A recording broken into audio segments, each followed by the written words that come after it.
Okay, these are quizzer questions for CPLR 1001.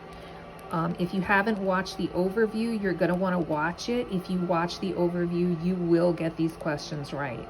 Remember, once you understand what is in the code, you will be able to answer the questions correctly. This has been my personal experience, okay? So now I'm making it a point to make sure I do my questions right after I study the overview.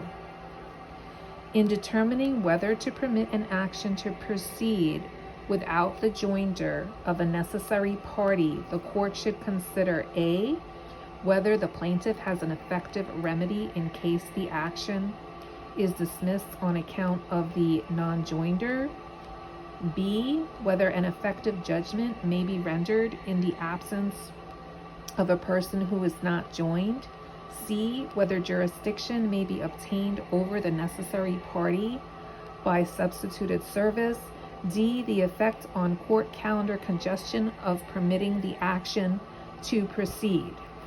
Okay? Now, if you looked at the overview, you're going to see D is not there. Whether jurisdiction may be substituted, may be obtained over the necessary party by substituted service was not even in the code. But the first two were.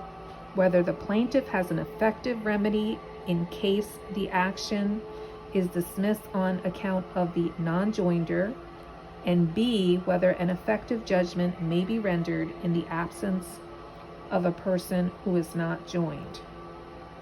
Okay, it's saying select all correct answers. So it's A and B.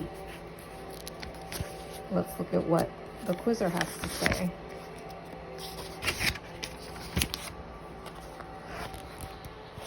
Okay, provides that the court, in determining whether to allow the action to proceed without the joinder of a necessary party, should consider, among others, the elements stated in choices A and B.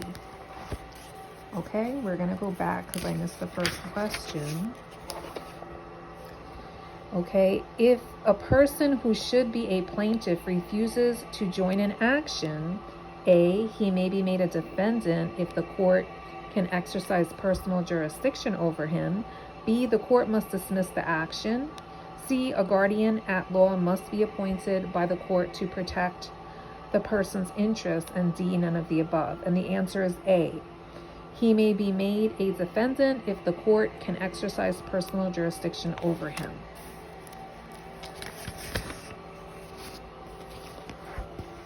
CPLR reads, provides that when a person who should join as a party, example, a person necessary if complete relief is to be accorded between the parties, refuses to do so, he may be made a defendant in the action. It should be noted that a person who refuses to join an action may only be made a defendant in the action if some basis for exercising personal jurisdiction over him exists. If one does not, while the person cannot be made a defendant, the action does not have to be dismissed. Okay, and I think there's one more question.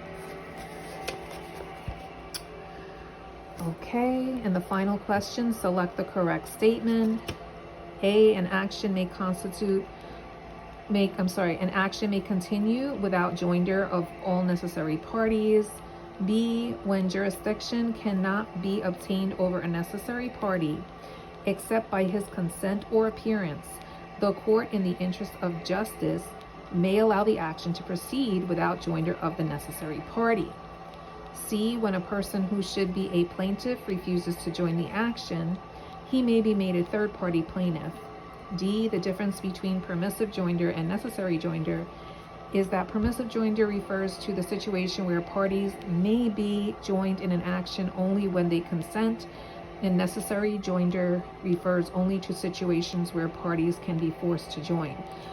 The parties can't be forced to join. We saw that in the second part where there was no jurisdiction unless the party consented or appeared. So no, that party that was not under jurisdiction could not be forced to join. So that D is wrong.